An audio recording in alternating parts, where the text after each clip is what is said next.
This is defense mechanisms. The drawing is the same as the anxiety lecture. I just wanted to save some time. Okay, so let's talk. Defense mechanisms are everywhere. Countries have defense mechanisms. They're called borders. Borders existed so people who don't have permission to come in can't get in.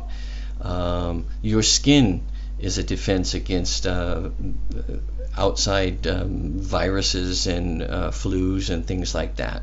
So defense mechanisms are a natural part of everything. Animals have defense mechanisms, lizards, fish, they all have ways of defending themselves. It's about survival, okay?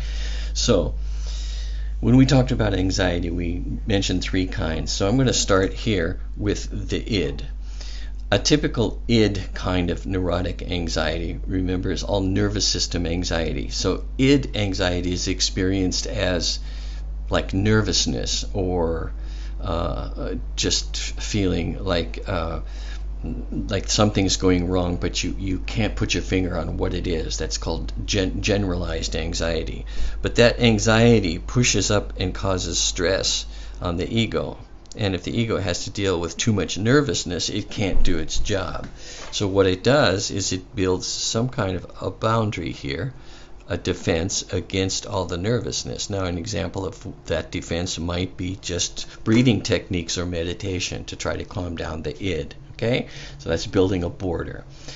Let's look at real anxiety. Obviously, we live in a world where there's all kinds of anxiety, and could be somebody threatens you, somebody calls you a name, maybe somebody cuts you off driving on the freeway, and that's real anxiety.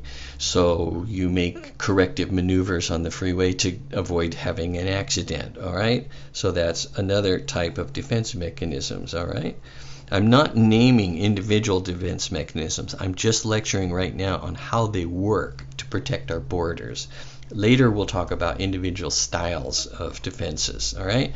The third one is called moral anxiety. And moral anxiety is when you have a conflict between how you should and should not behave. Like, should you cheat on a test or something like that?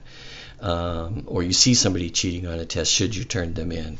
So that's distracting you from taking the test, right? So you need to kind of refocus yourself. So you push that away from your awareness and you try to ignore what's going on. And there you have defense mechanisms operating on 3 different levels. Okay, now that's not the bad news. The bad news is, as we get older, we sometimes have many problems, many problems. Alcoholism, drug abuse, bad marriage, being fired from a job, somebody threatening to take your property away, all kinds of things. So you build defense mechanisms, and pretty soon what you have is not much left of your ego.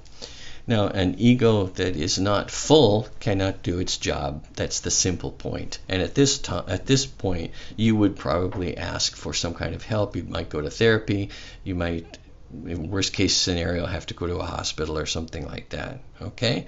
So that's just a quickie on defense mechanisms. Remember, they're good things, not bad things, but too much of them can cause a problem in functioning. Okay? We'll talk about styles of defense mechanisms later.